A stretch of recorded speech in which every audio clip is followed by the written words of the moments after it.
अऊज़ु बिल्लाहि मिनश शैतानिर रजीम बिस्मिल्लाहिर रहमानिर रहीम अल्हम्दुलिल्लाहि रब्बिल आलमीन अर्रहमानिर रहीम मालिकि यौमिद्दीन इय्याका नअबुदु व इय्याका नस्तईन इहदिनस सिरातल मुस्तकीम सिरातल लज़ीना अनअमता अलैहिम गैरिल मग़दूबि अलैहिम वलद्दालिन।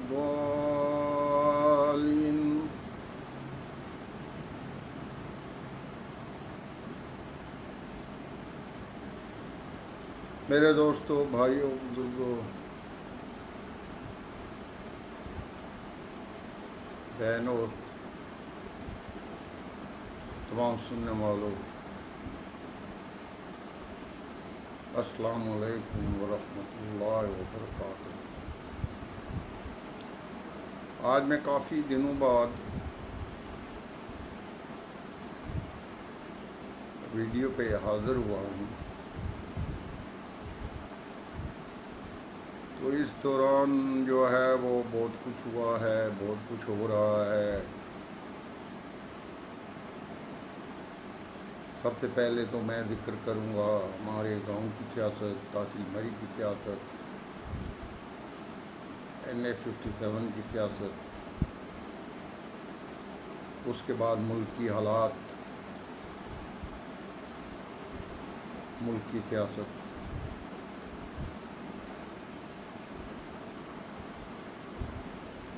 और कोरोना की सूरत हाल। सबसे पहले देवल में शाह खान आबादी साहब ने एक जलसा किया। देखने में बिल्कुल कामयाब, मगर जलसे आज के दौर में कहीं भी कामयाब करना कोई मुश्किल काम नहीं है।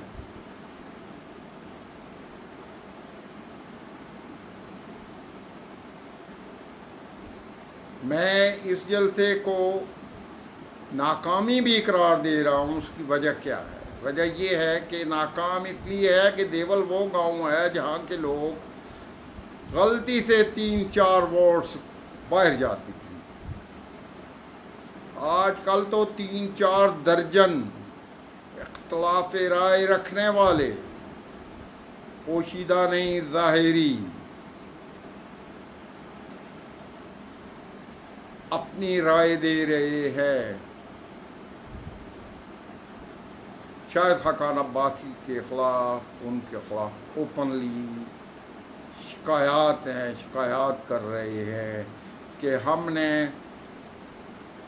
1988 से लेके 2000 अभी जो इलेक्शन हुआ 2018 का, उस वक्त तक वोटें देते आए हैं। लेकिन शाहिद साहब ने, जो लोग नाराज़ हैं, उनकी उम्मीदों पे पूरे नहीं उतरे। वो कहते हैं कि जितना काम उनको बहैसियत वज़ीर आज़म करना चाहिए था या कर सकते थे, वो नहीं किया गया।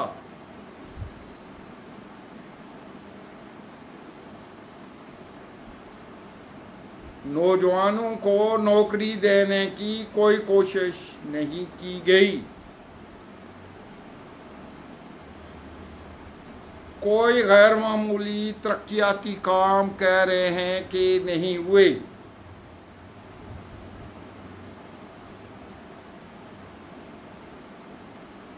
लोगों की उम्मीदें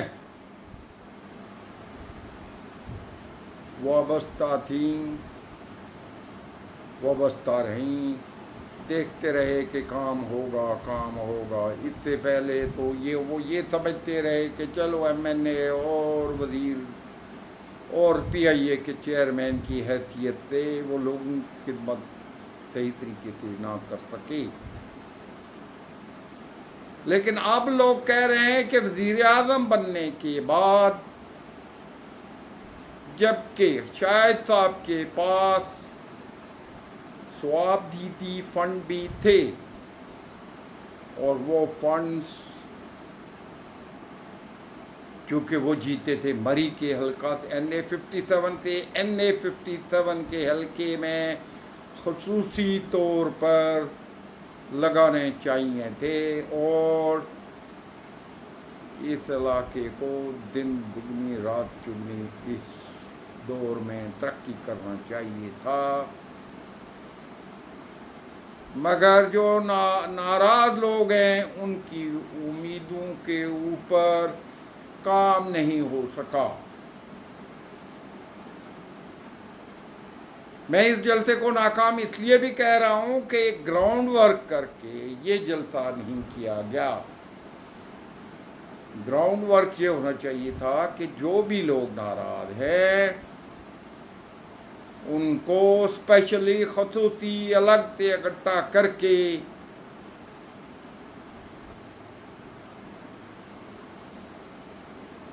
उनके एतराज़ात को सुनना चाहिए था, उनको राज़ी करने की कोशिश करनी चाहिए थी। और जब वो राज़ी हो जाते तो उसके बाद ये जलता होता और कोई अख्तलाफ गांव वालों को, बिलखसूस देवल वालों को कोई अख्तलाफ ना होता। देवल शाहिद साहब का गढ़ है, सबसे पहले देवल हर काम में, उसके बाद में दूसरे गांव। देवल में अगर मखालफत हो तो शाहिद साहब दूसरे गांव देहातों से कोई उम्मीद ना रखे। इसलिए मैंने कहा कि ये जलसा नाकाम था।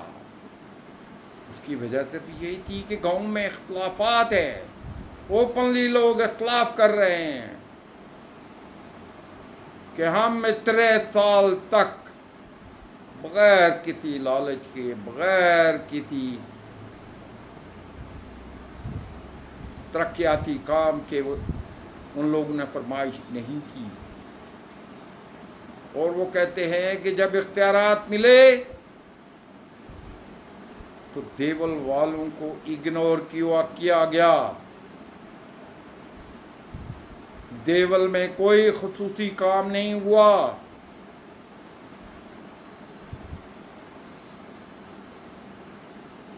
किसी शख्स को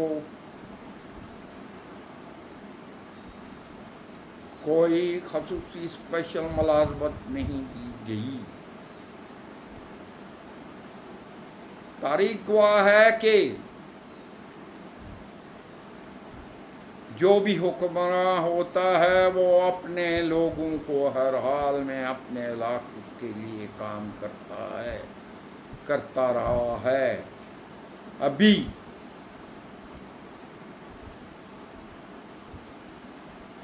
राजा परवेज अशरफ को देखें। राजा परवेज अशरफ ने अपने हल्के के लिए अरबों रुपए के फंड्स लगा दिए।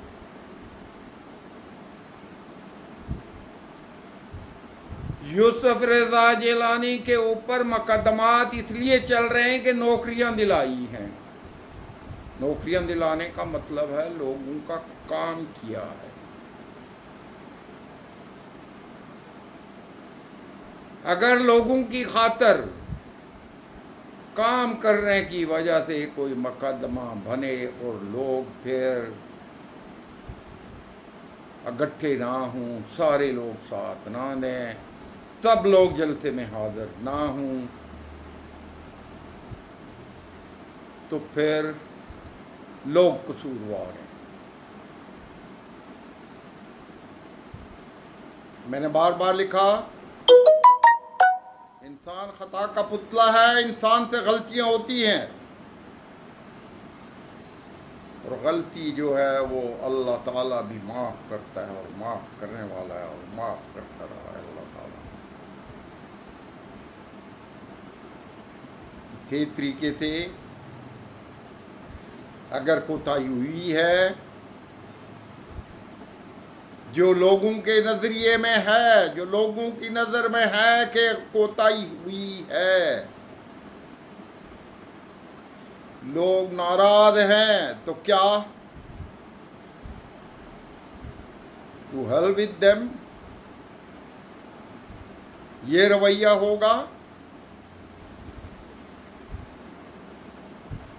नहीं, एक सियासतदान को ऐसा रवैया नहीं रखना चाहिए।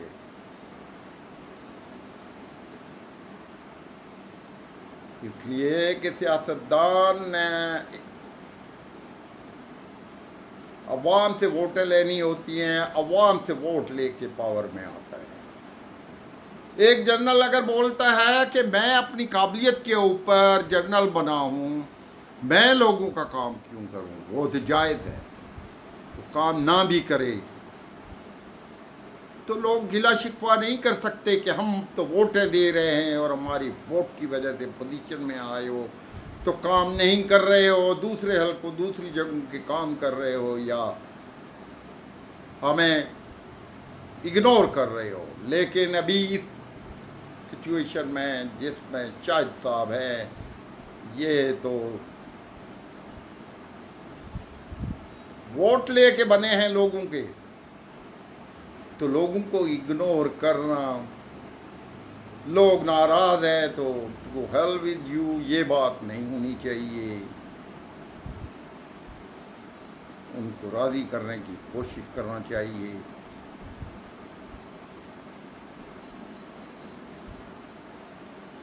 फर्दन फर्दन इतने ज़्यादा लोग हैं कि उनके घरों में जाना भी मुश्किल है। किसी तरीके से उनको एक जगह इकट्ठा करके उनके एतराज़ात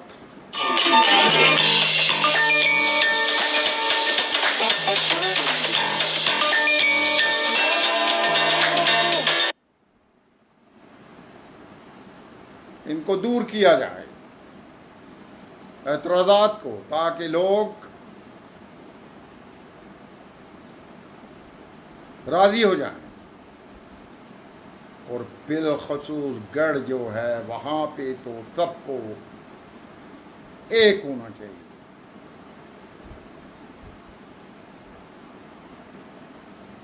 इसलिए देवल के ऊपर तवज्जो देनी चाहिए थी,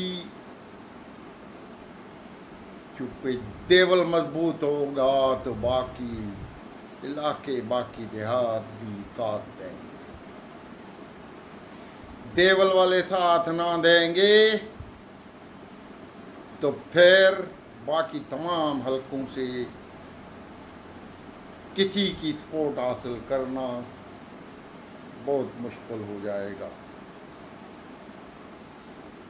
मेरी बातें हैं तो कड़वी, लेकिन सियासतदान को ये कड़वी बातें सुननी भी चाहिए और कोशिश करनी चाहिए कि लोगों की ख्वाहिशात के मुताबिक अमल करके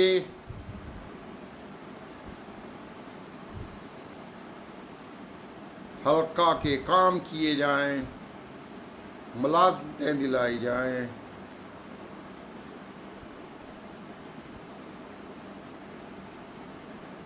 बहैसियत वज़ीर आज़म देवल गाँव में ख़ुसूसी दावत देकर तब लोगों को इकट्ठा करके लोगों की राय लेनी चाहिए थी कि मैं अभी वज़ीर आज़म हूँ, मेरे पास ख़ुसूसी इख्तियारात भी हैं, ख़ुसूसी फ़ंड भी हैं।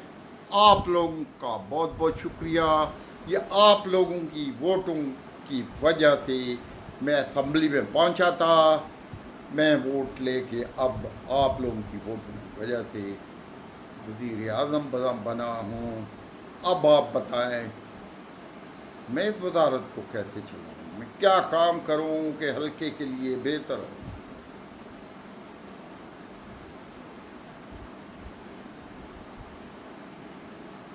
जो लोग साथ नहीं दे सके, नहीं दे रहे हैं, वो लोग भी दिल में से शर्मिंदा है कि अपने ही इलाका, अपने ही गांव, अपना रिश्तेदार, अपना ही खून, इसको हम छोड़ के बाहर वोट दे रहे हैं। इसका अदाला किया जाना चाहिए। अगर अदाला नहीं हो सकता तो आइंदा मैंने लिखा भी है कि जलसा नहीं होना चाहिए। उस जलते को मैं फिर नाकाम जलसा कहूंगा। इसलिए नाकाम जलते से जलता ना करना बेहतर है।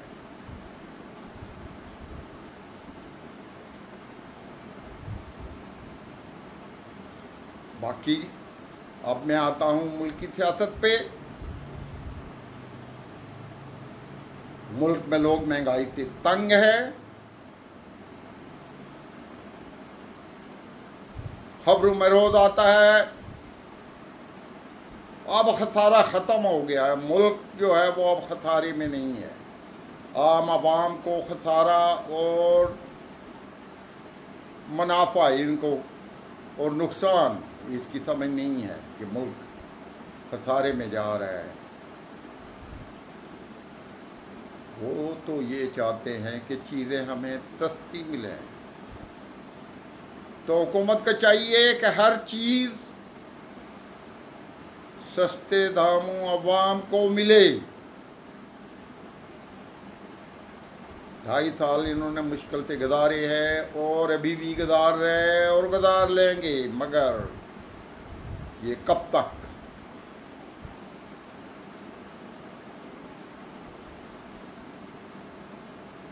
अवाम को भी चाहिए सब्र करें, हुकूमत को वक़्त दें, क्योंकि जिस मुल्क ने भी तरक्की की है वो सिर्फ इसलिए कि हुकूमत स्टेबल रही। 30-30 साल तक हुकूमत में वज़राए आज़म रहे। मलेशिया को देखें, सिंगापुर को देखें, और जिस मुल्क ने भी तरक्की की तो वहाँ अपोजिशन इस तरीके से मुखालफत नहीं करती कि मुल्क को नुकसान पहुँचे। हमारे मुल्क में हुकूमत को नुकसान पहुँचाने के लिए मुल्क को भी नुकसान पहुँच जाए तो इनको परवाह नहीं। इसलिए ये सिर्फ हुकूमत का काम नहीं है मुल्क चलाना।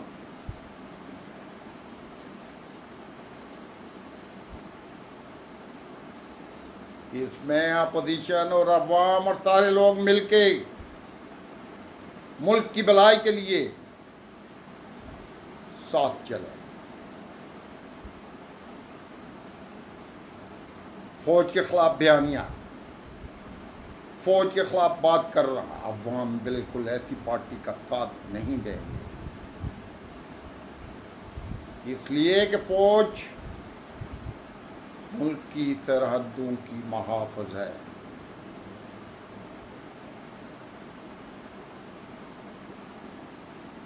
इसलिए ये ख्याल करना कि फौज के साथ खिलाफ बयानिया होगा तो अवाम हमारे साथ होगी, कोई भी साथ नहीं होगा। इलेक्शन हारना होगा।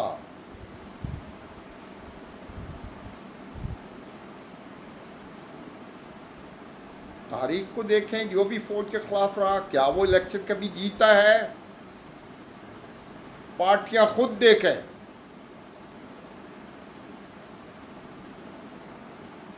फौज का हाथ पकड़कर,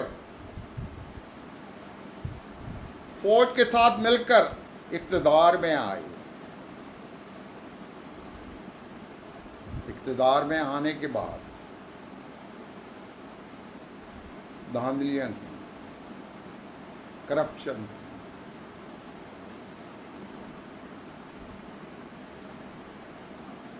और फिर करप्शन करने के बाद पैसा जब आ जाए तो फिर फौज के खिलाफ बयानियाँ देना, ये अवाम को गवारा नहीं है। अवाम बिल्कुल साथ नहीं देंगे।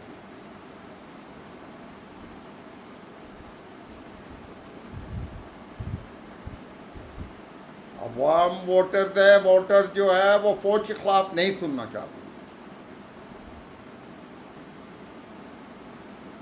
फौज सरहदों की मुहाफ़िज़ है, गर्मी सर्दी में सरहद के ऊपर दुश्मन को रोके हुए है। तो फौज के खिलाफ बयानियां बनाना ये तो कोई दुश्मन ही कर सकता है। इसलिए फौज के खिलाफ बयानियां बनाकर सियासत करना, पाकिस्तान के हालात इस चीज़ की इजाज़त नहीं देते। पाकिस्तान के हालात ऐसे हैं कि फ़ौज की मुखालफत हम नहीं कर सकते।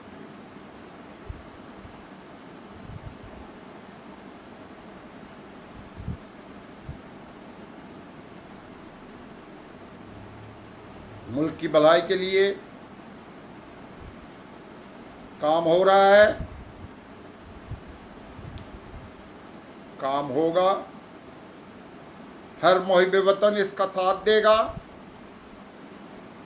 मुल्क की भलाई के लिए।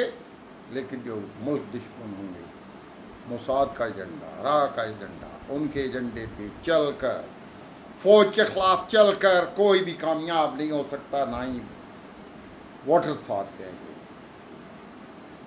इसलिए सियासतदान होश के दाखिल ने और फौज के खिलाफ बोलना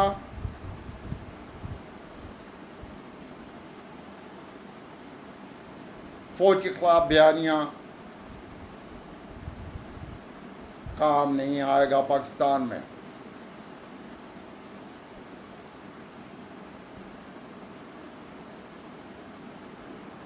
मुल्क तरक्की कर रहा है, तरक्की करेगा। ग्वादर जो है वो चीन की तुषारक बन चुका है। चीन जो भारत से, जो इंडिया से जंग कर रहा है, वो सिर्फ इसलिए जंग हो रही है कि रास्ता साफ हो, सीपक रूट में कोई मदाखलत ना हो। जबकि आजकल सेटेलाइट से सब कुछ देखा जा सकता है कि क्या हो रहा है, इंडिया क्या कर रहा था। इंडिया रोड बनाकर सीपक रूट में मदाखलत करने का प्रोग्राम बना रहा था। रोड बनाकर सीपक रूट को ब्लॉक करने का प्रोग्राम था। चीन ने अपने मफाद की खातिर अपने इलाका इंडिया से वापस लेने के लिए सीपक रूट को साफ करने के लिए इंडिया को पीछे धकेला है। और इंडिया चीन को किसी जरूरत नहीं रोक सकता। मैंने पहले बोला था, अमेरिका इंडिया को शाबाश देगा, इंडिया को अम्निशन देगा, इंडिया को हर चीज करेगा, मगर खुद जंग में नहीं कूदेगा, किसी सूरत नहीं कूदेगा, किसी सूरत साथ नहीं देगा। खित्ते में कोई मुल्क अब इंडिया का साथ देने वाला नहीं है। पहले ईरान होता था, वो भी अब अलग हो चुका है और मुखालफ हो चुका है। ईरान भी सीपैक रूट का हमायती बन चुका है।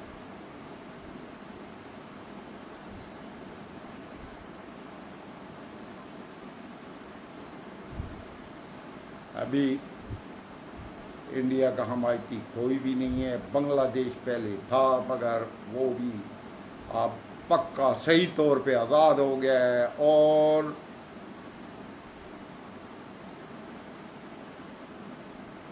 इंडिया के खिलाफ मौक़िफ़ अपना लिया है।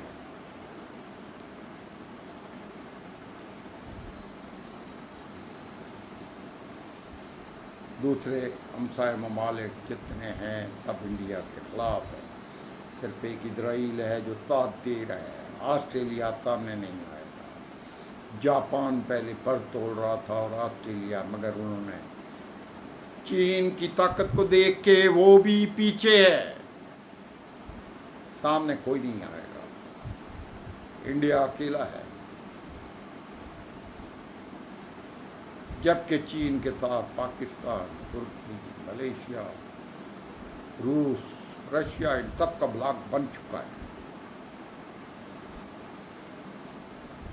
इन ममालिक के खिलाफ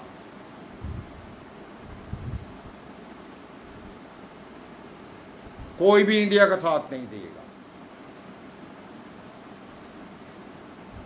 क्योंकि साथ देने का मतलब है तबाही ही, उस मुल्क की तबाही जो साथ देगा। इंडिया की तबाही हो रही है और मजीद होगी।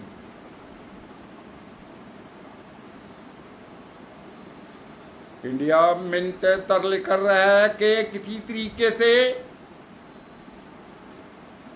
तस्फिया कराया जाए, जो चाइना ने ले लिया है वो भी ले ले, मगर चाइना को मनाना, चाइना को राजी करना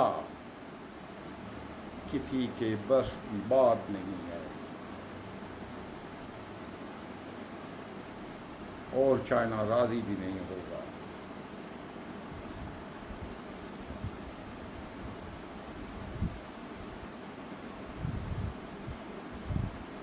चाइना हर उस मुल्क के खिलाफ जाएगा जो सीपैक की मुखालफत करेगा।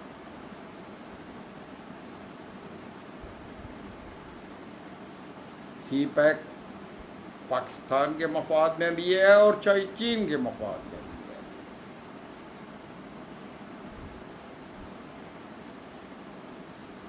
ग्वादर आबाद हो जाता है तो अंदर जाने की किसी को जरूरत नहीं पड़ेगी जहाज़ों को, कि पर्शियन गल्फ ऑफ हॉर्मज़ जिसको बंद होने के लिए करने के लिए कोई इतना मुश्किल काम नहीं है। स्ट्रेट ऑफ हॉर्मज़ को बंद करना कोई मुश्किल काम नहीं है किसी के लिए, वो तो किसी वक्त भी बंद हो सकता है। इसलिए ईरान का ऑयल एक्सपोर्ट भी आराम से ग्वादर से होगा। बाकी चाइना का और दूसरे जितनी भी ममालिक है खित्ते के, उनका कार्गो, उनका ट्रेड ग्वादर के लिए हुआ करेगा। और सिर्फ पर्शियन गल्फ कंट्रीज के लिए दुबई, अबू धाबी, सऊदी अरब, कुवैत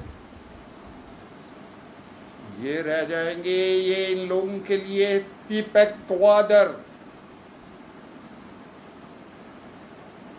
इनको कंगाल करने का मंसूबा है। ये बंदरगाहें मुझे वीरान लगती हैं, वीरान हो जाएंगी।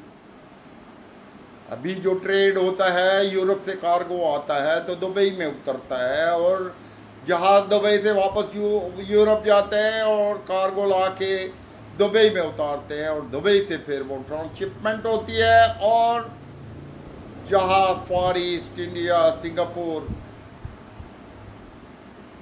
हांगकांग, ताइवान, जापान की तरफ रवाना होते हैं।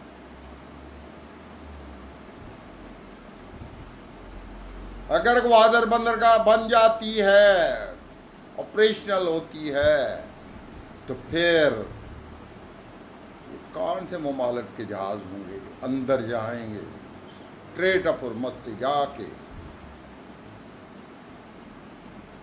दुबई में, अबू धाबी में कार्गो डिस्चार्ज करेंगे, और फिर वहाँ से 2 दिन का सफ़र करके वापस आएंगे, बाहर निकलेंगे। और स्ट्रेट ऑफ हॉर्मज़ से अलग ख़तरा, ईरान भी एक पावर बन रहा है, बनने जा रहा है।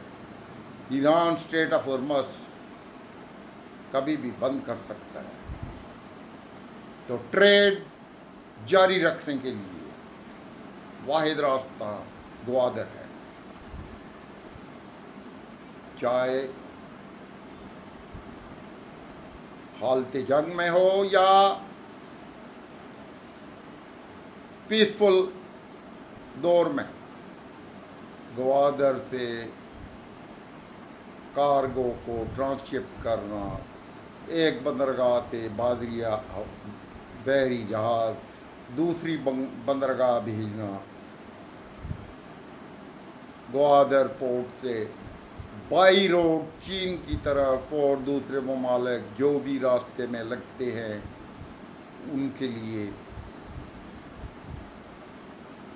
ये बंदरगाह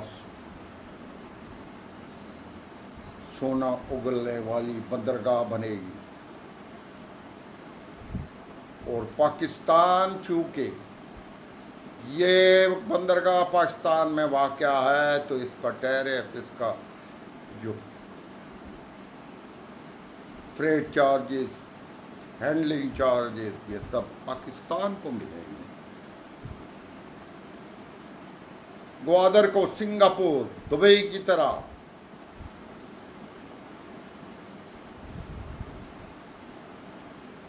ड्यूटी फ्री पोर्ट बनाना पड़ेगा। ड्यूटी फ्री पोर्ट से जहाजरानी से शोबे से तल्लक रखने वाले लोग, अमला यहाँ पे आके ताकि शॉपिंग करें, और ये सारी शॉपिंग जो कि दुबई से होती है, दुबई एयरपोर्ट से होती है, ये सब सिलसिला बंद हो जाएगा। ग्वादर एयरपोर्ट बहुत बड़ी एयरपोर्ट बनेगी, और जो प्लानिंग है ग्वादर बंदरगाह बनने का, ये बंदरगाह छोटी पड़ेगी, इसको और बड़ा करना पड़ेगा।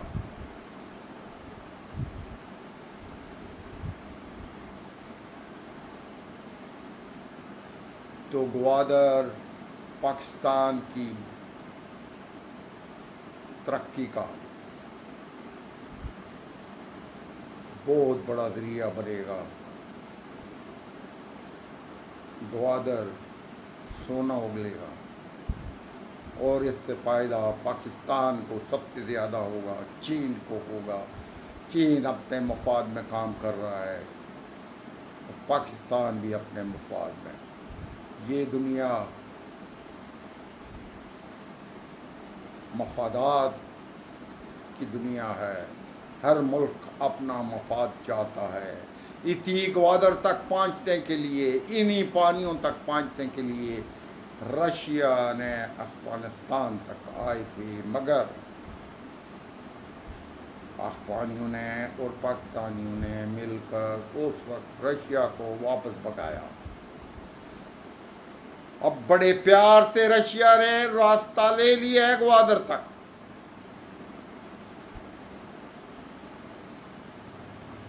तो इस तरीके से रास्ता लेना रशिया के लिए भी अच्छा है और पाकिस्तान के लिए भी अच्छा है। इसी रास्ते के लिए जंग हुई थी,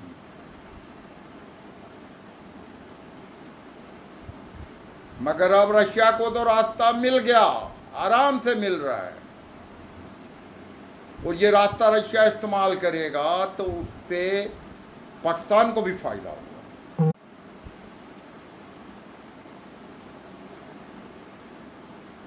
पाकिस्तान का इसलिए फायदा होगा कि रशियन जहाज आएंगे, कार्गो हैंडलिंग होगी, उस हैंडलिंग के चार्जेस अलग, रूट इस्तेमाल करेंगे, रूट के चार्जेस अलग। तो ये रोड्स और ये रूट, इनको मज़ीद चौड़ा करना पड़ेगा, ये सब कुछ कम पड़ जाएगा। और ग्वादर का दुनिया की मसरूफ तरीन बंदरगाह बनने का चांस है। अभी एशिया में सिंगापुर मसरूफ तरीन है, क्योंकि सारे जहाज जो है जाते हैं चाइना, जापान, ये सब, Korea, north Korea, Hong Kong, Bangkok, ये सब, फिलिपीन, ये सब सिंगापुर से गुजर के जाते हैं। लेकिन यही जहाज जब ग्वादर आएंगे तो सिंगापुर जाना बंद हो जाएगा, कार्गो यहाँ उतरेगा और चाइना की तरफ सीधा जाएगा। चाइना के पसमानदा इलाके इस रूट पे लगेंगे, तो वो रूट और वो इलाके वो भी तरक्की करेंगे, तरक्की याफ्ता बनेंगे। चाइना की हालत मैंने देखी है, बहुत ही गुर्बत होती थी, लेकिन माओ त्से ने चाइनीज को मुश्किल वक्त दिखाया, टफ टाइम देकर चाइनीज ने अपना वक्त गुजारा।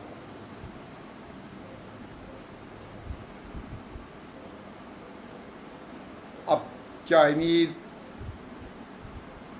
दुनिया की ताकतवर तरीन कुव्वत बन चुका है, बन रहा है, बनेगा।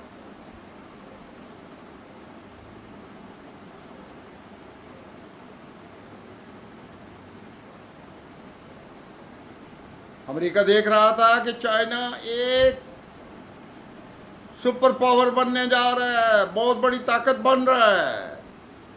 अमेरिका ने $1 ट्रिलियन के बॉन्ड बेचे हुए हैं चाइनीज को, और वो $1 ट्रिलियन चाइनीज अगर वापस ले लें तो अमेरिका कंगाल हो जाएगा। अमेरिका के पास बहुत सरमाया है।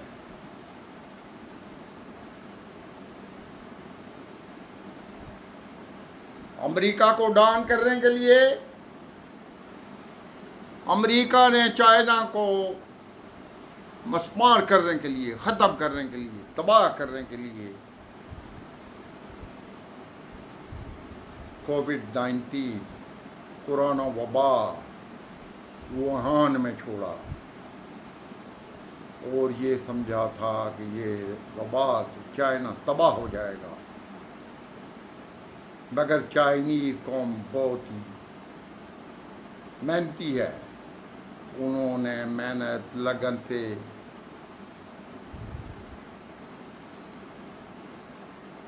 काम करके इस वबा को ख़त्म किया, और यही वबा वबाले जान बन गई यूएसए के लिए, यूके के लिए, स्पेन के लिए, इन यूरोपियन मुल्कों के लिए, ये ईरान को भी तबाह बर्बाद करने के लिए यही वबा थी। तो अल्लाह ताला ने चाइना को बचाया, उन्होंने कंट्रोल किया, मगर यूएसए, यूके, इन मुल्कों में अभी तक कंट्रोल नहीं हो रहा है। अल्लाह का शुक्र है कि पाकिस्तान ने जो स्ट्रेटजी अपनाई है, एक गरीब मुल्क था, यूरोपियन कंट्रीज की तरह अफोर्ड नहीं कर सकते थे, मगर ऐसा तरीक़ाकार अपनाया कि लोगों के रोज़गार भी लगे रहे और वबा भी ना फैले। अभी सब दुनिया पाकिस्तान की मिसाल दे रही है कि पाकिस्तान एक ऐसा मुल्क है जहां वबा को कंट्रोल कर लिया गया है।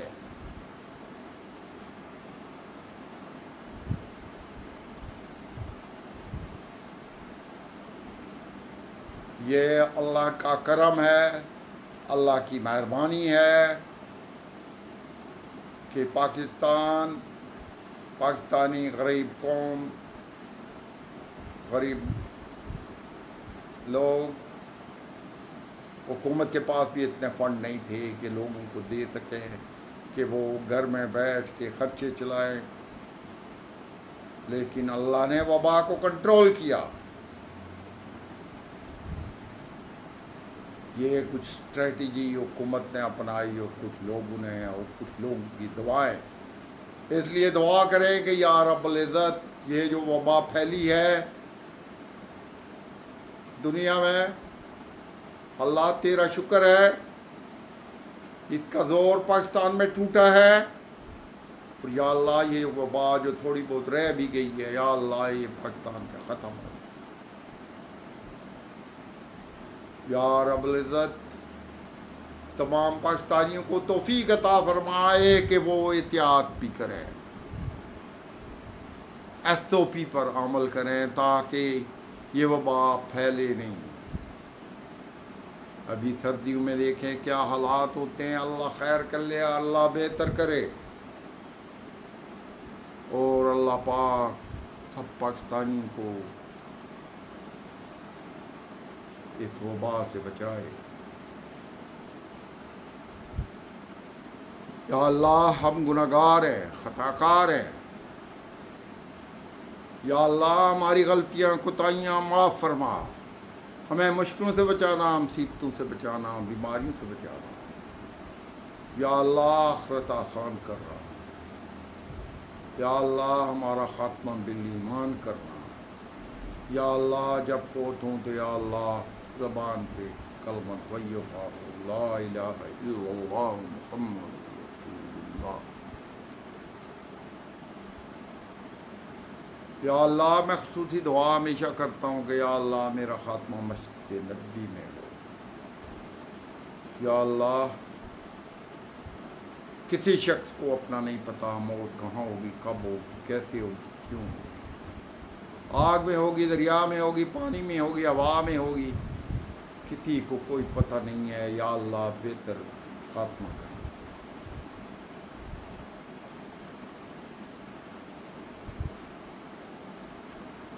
इस दुनिया को छोड़ना है, या अल्लाह आखिरत की तैयारी करने की तौफीक अता फरमा। ये दुनिया आर्जी है, या अल्लाह हम सबको आखिरत की तैयारी करने की तौफीक अता फरमा। दुनियावी मसाइल मुश्किलें दूर फरमाना। या अल्लाह आखिरत की तैयारी करने की तौफीक अता फरमाना।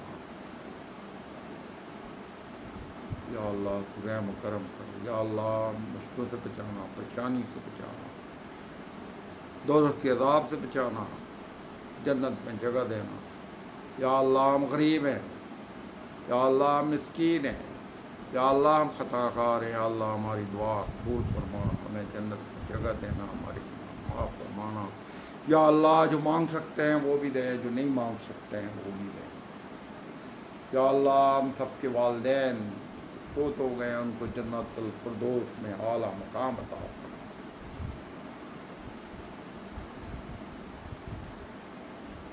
सल्लल्लाहु अलैहि खैर खल्क़िही नूर अर्शिही व अंबियाए व मुरसलीन व हबीबिना व सय्यदिना व सनादिना व शफीना व मौलाना मुहम्मदिन व आला आलिही व अस्हाबिही अजमईन बिरहमतिका या अरहमर राहिमीन।